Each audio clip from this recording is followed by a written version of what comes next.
हरे कृष्णा। आप सभी को चैत्र नवरात्रि की हार्दिक शुभकामनाएं। नव वर्ष का प्रारंभ चैत्र नवरात्रि की प्रतिपदा तिथि को माना जाता है, जो प्रतिपदा से शुरू होकर राम नवमी तक चलता है। चैत्र नवरात्रि के वसंत ऋतु में मनाए जाने के कारण इसे वसंती नवरात्र भी कहते हैं। हिंदू धर्म के अनुसार नवरात्रि का पर्व वर्ष में 4 बार आता है। माघ और आषाढ़ मास में आने वाली नवरात्रि, जिसे गुप्त नवरात्रि भी कहते हैं, और चैत्र और अश्विन मास में आने वाली नवरात्रि, उसका भी विशेष महत्व है। नवरात्रि में शक्ति की 9 रूपों की पूजा होती है। वो शक्ति जिससे ये पूरा संसार चलायमान है।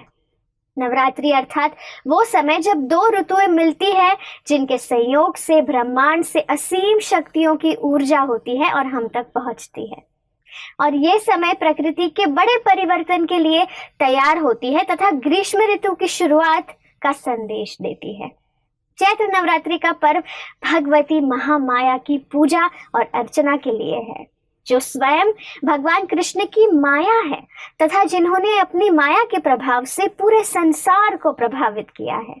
नवरात्रि के 9 दिनों में माँ के 9 रूपों की पूजा होती है। शैलपुत्री, ब्रह्मचारिणी, चंद्रघंटा, कुष्मांडा, स्कंद माता, कत्यायनी, कालरात्रि, महागौरी तथा सिद्धिदात्री। माँ के 9 रूपों की पूजा भिन्न भिन्न जगहों पर अलग अलग रूप में मनाई जाती है। इस पर्व को महाराष्ट्र में गुड़ी पड़वा और आंध्र प्रदेश तथा दक्षिणी राज्यों में उगाड़ी ये नामों से मनाते हैं। इसी संदर्भ में एक कथा आती है। कहते हैं कि द्वापर युग में ब्रह्मा जी और सभी देवताओं के कहने पर भगवान ने अवतार लेने के लिए उन्हें आश्वस्त किया कि मैं देवकी और वसुदेव के पुत्र के रूप में अवतार लूंगा तथा मेरी माया शक्ति यशोदा जी के घर जन्म लेगी। भगवान ने अपनी योग माया से कहा कि हे देवी, आप मेरे जन्म के साथ ही माता यशोदा के यहाँ गोकुल में जन्म लेगी तथा वसुदेव जब मुझे छोड़ने यशोदा जी के यहाँ आएंगे तो आपको अपने साथ लेकर कंस के कारागार में पहुंचेंगे। तब आप कंस के हाथों से निकलकर विंध्याचल पर्वत पर निवास करिएगा।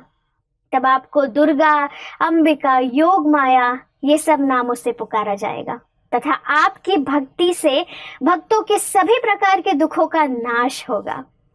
श्रीमद् भगवद गीता के 9वें अध्याय के 10वें श्लोक में भगवान स्वयं कहते हैं, मयाध्यक्षेन प्रकृति सूयते सचराचरम हेतु नानेन कौन्तेय जगत विपरिवर्तते।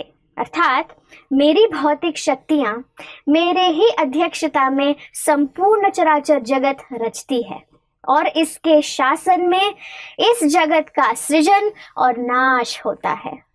तो आइए हम सभी मिलकर संपूर्ण चराचर जगत के परम पिता भगवान श्री कृष्ण के चरणों की शरण ग्रहण करें तथा उनकी ही शक्ति स्वरूपा भगवती योग माया से हम भी शक्ति एवं भक्ति का आशीर्वाद पाकर अपने जीवन को कृतार्थ बनाएं।